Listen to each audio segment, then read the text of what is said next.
Now, we have always people would like to say that for we to get it right, the ballot, the elections, and all of that, that is one of the starting points to get it right. Now, how do we begin to get it right when it seems like the election system is not working, the judiciary system is not working, and then those at the helm of affairs too are not also actually helping matters, or rather they just try to profit from the mess that is happening in the country. Where do we begin to get it right in this country? With every available source that has been tried and not getting help. I have never been circumspect about speaking my mind on what I believe to be the way forward for Nigeria.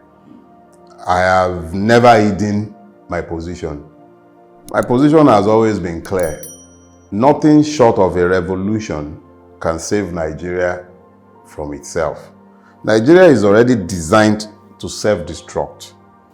If you are going to save Nigeria, you are going to have to own up to the fact that what we have is no longer sustainable. But when I say a revolution, I must be careful to define, because a lot of times all you find is that the evil men governing Nigeria have demonized the word revolution. But the word revolution comes from the French word revolver. Revolver means to turn around. Nigeria is heading to the cliff edge as we speak. The existing legal order has already been destroyed. The basis of the legal order governing Nigeria today, the 1999 Constitution, has been destroyed. So, we are either going to sit down, acknowledge the fact of the destruction of that document, and then begin to fashion a different way forward, or the system will grind to a halt and chaos will ensue. What do I mean? I would explain. The 1999 Constitution, a document a lot of us have assailed for years, sets out rules and guidelines and has provided for how things should be done.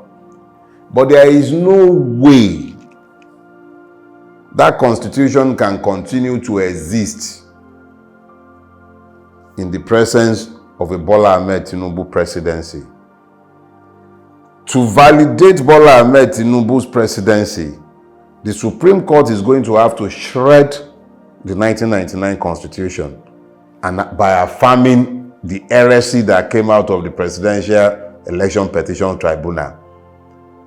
If the Supreme Court proceeds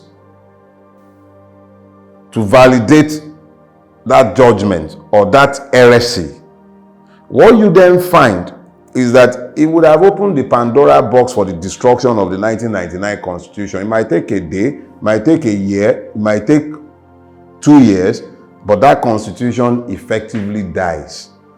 They might enforce his death and continue to pretend that we still have a constitution and a democracy by sheer force of arms.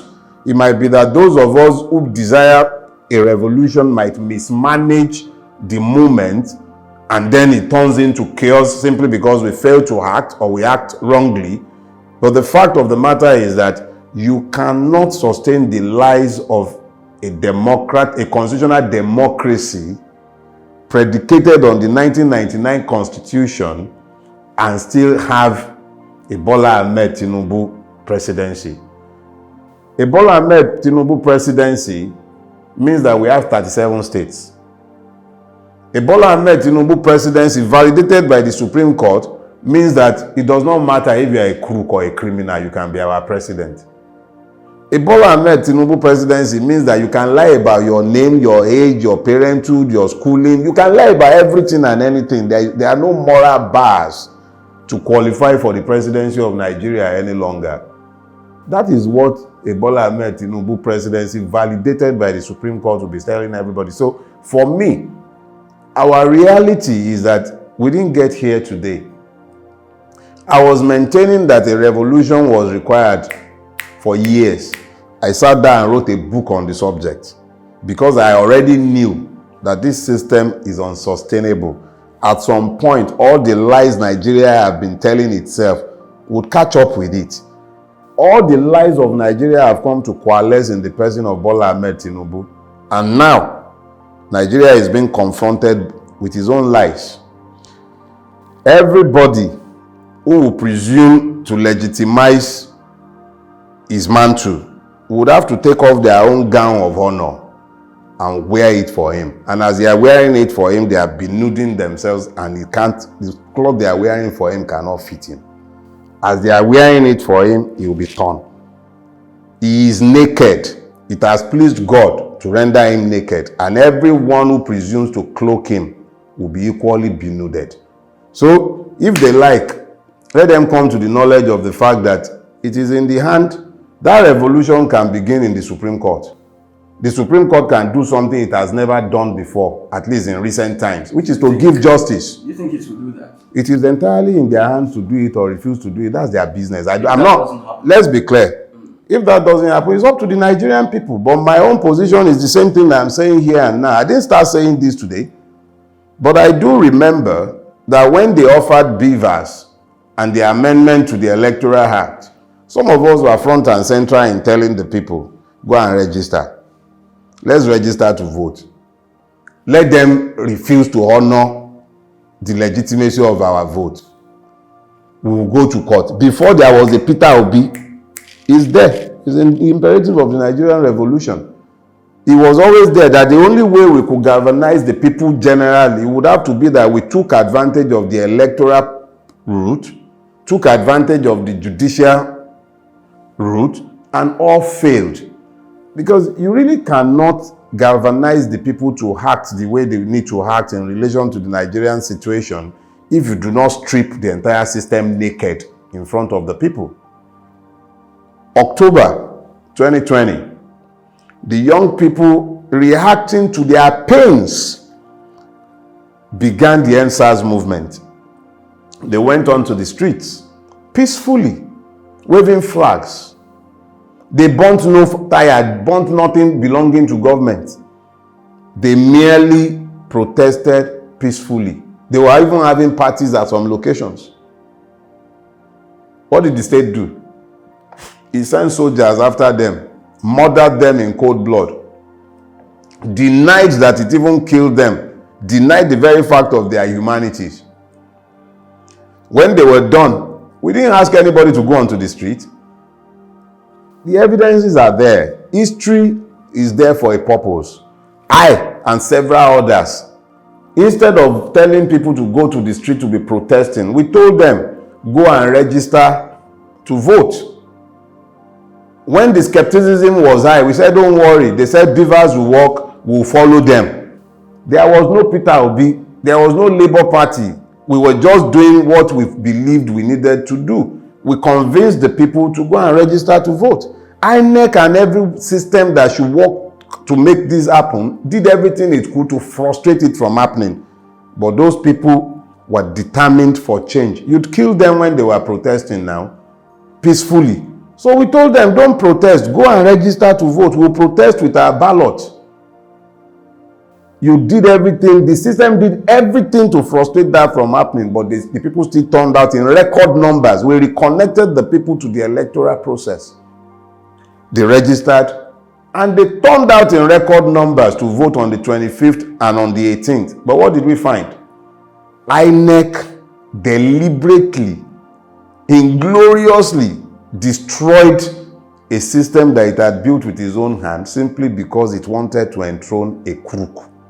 But the judgment said they had the discretion to have on how they transmit. Samani can say whatever he cares to say with his mouth, but there is a disconnect between his legal knowledge and whatever conditioned what he had to say. What he has to say is disconnected from legal reality.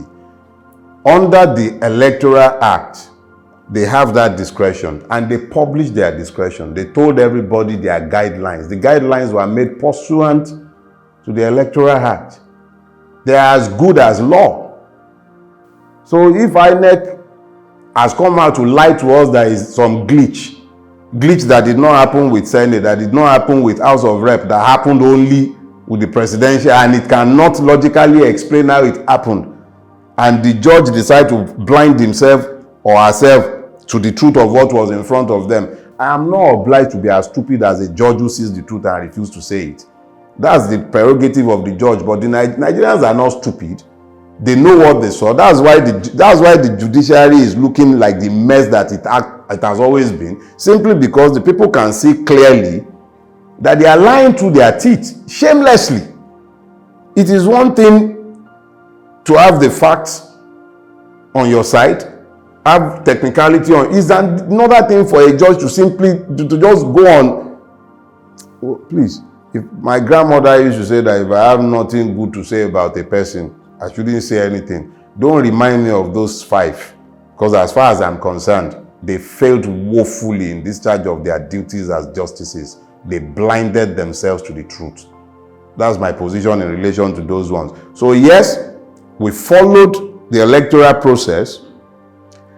And when the electoral process was violently truncated and that crook was installed in that place, we went to the judiciary. The mantra is that the judiciary is the last hope of the common man. I wasn't fooled into saying that or believing that. And I said so even at the time. And I've always maintained that the Nigerian judiciary is no different from our police or our custom. We are all the same. Now Nigerians then be. Scratch it. Then they collect egun, all of them. Oh, sorry, not all. Most of them. So you have a situation now where we've gone to the judiciary as we've been counseled to go. Go to court. Go to court has become the confident retort of every crook in Nigeria because they believe that the judiciary is accomplice in their mess. So we went to court. The PEPT has done his dance naked in the village square, which is nice. I expected that, and I'm very happy they did it. So we are moving the judicial striptease to the Supreme Court. So the Supreme Court get to tell us that it does not matter if you are a crook. It does not matter if you are a criminal. It does not matter if we don't know your name, if we don't know if you went to school, if you lied about everything under the sun concerning you. The Supreme Court is going to tell us. The Supreme Court will also tell the whole of Nigeria that Abuja is now a state. The Supreme Court will tell the whole of Nigeria that actually there should be 3 senators in Abuja and a governor. They said the constitution considered it a state. That same constitution that was considering it a state, it revealed that to only the 5 justices. Or it is in that constitution that we are all reading together. It's the only state that does not have a governor. The constitution provides for the specific times when Abuja should be treated as a state. It's very clear. The National Assembly is the legislature for the Federal Capital Territory. So look, we should argue things that requires argument. The subject of the status of Abuja had been declared by the Supreme Court itself at least twice. The first time was Obasanjo and Buhari. I think that was in 1990. Must have been 93 or 94. I know that there is a decision between where the Supreme Court held clearly that Obasanjo didn't have to win Abuja. All he had to do was score 25%. It's clear. The Supreme Court made that declaration. They said Abuja shouldn't have any special status to declare. It is not the judge. It is. And lose Abuja. So listen, I didn't write that constitution. If you gave me a dime for every time I have labeled the 1999 fraud a fraud, I'll be a billionaire already. It is a fraud, but I didn't write it. That fraud is what they have been given to us as the Constitution of Nigeria. And that fraud is not ambiguous about what the status of Abuja is. It is not for the judges to determine that that constitution is wrong and then they will rewrite it the way they prefer. Their duty is to interpret that fraud. Do you understand? So all that story that they are saying that it shouldn't, that's their opinion. Their opinion does not become the constitution. And that opinion flies in the face of the Supreme Court decisions, 2 of them.